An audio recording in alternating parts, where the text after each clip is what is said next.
नमस्कार बच्चों। शिक्षा निदेशालय राष्ट्रीय राजधानी क्षेत्र दिल्ली।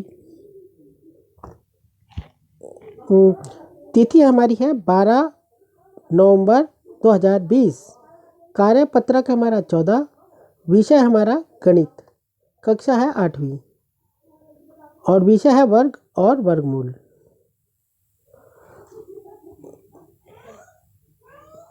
दी गई आकृति एक खिलौने की है जिसमें 5 ब्लॉक।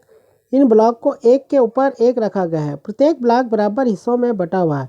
मुझे इन ब्लॉक में एक पैटर्न दिखाई दिया जिसे मैंने लिख दिया है। आगे का पैटर्न आप पूरा कीजिए। पैटर्न से हमें कुछ विशेष प्रकार की संख्याएं जैसे 1, 4, 9, 16, 25 प्राप्त हुई। अब प्रत्येक आकृति को अलग लेकर समझिए। 1 गुणा 1 बराबर 2 गुणा 2 4, 3 गुणा 3 9, 4 गुणा 4 बराबर 16, 5 गुणा 5 बराबर 25। क्षेत्रफल कितना हो गया पहले का? 1 गुणा 1 1 वर्ग सेंटीमीटर। दूसरा क्षेत्रफल बराबर 2 गुणा 2 बराबर 4 वर्ग सेंटीमीटर। क्षेत्रफल 3 गुणा 3 बराबर 9 वर्ग सेंटीमीटर। क्षेत्रफल 4 गुणा 4 बराबर 16 वर्ग सेंटीमीटर। क्षेत्रफल 5 गुणा 5 25 वर्ग सेंटीमीटर। वर्ग संख्या विस्तारित रूप घातीय रूप वर्ग का क्षेत्रफल 1 गुणा 1 बराबर 1 का वर्ग बराबर 1 वर्ग इकाई। 4 2 गुणा 2 बराबर 2 का वर्ग बराबर 4 वर्ग इकाई। 9 3 गुणा 3 बराबर 3 का स्क्वायर बराबर 9 वर्ग इकाई। 16 4 गुणा 4 यानी 4 की घात 2 बराबर 16 वर्ग इकाई। 25 5 गुणा 5 बराबर 5 की घात 2 बराबर 25 वर्ग इकाई। उपरोक्त संख्या 1 4 9 16 25 विशेष प्रकार की संख्याएं जो हमें वर्ग का क्षेत्रफल निकालने से प्राप्त हुई, इसलिए हमें उन्हें पूर्ण वर्ग संख्या कहते हैं।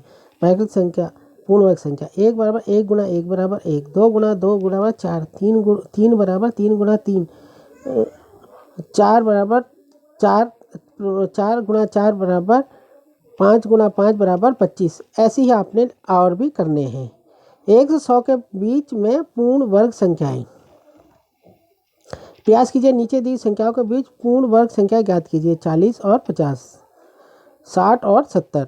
क्या 1 और 4 4 तथा 9 9 तथा 16 आदि के बीच कोई पूर्ण वर्ग संख्या है?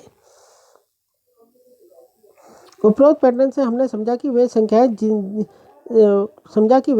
अपनी जैसी संख्या के गुणा करने से प्राप्त होती हैं। जैसे उपरोक्त पैटर्न से हमने समझा कि वे संख्या अपनी जैसी संख्या को गुणा करने से प्राप्त होती है। जैसे 2 गुणा 2 बराबर 4, दोनों संख्या एक जैसी अतः पूर्ण वर्ग संख्या है।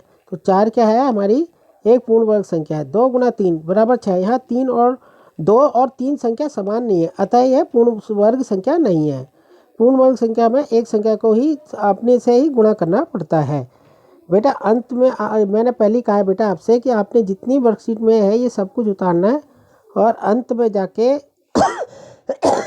सॉरी आपने ये प्रश्न उत्तर करने हैं।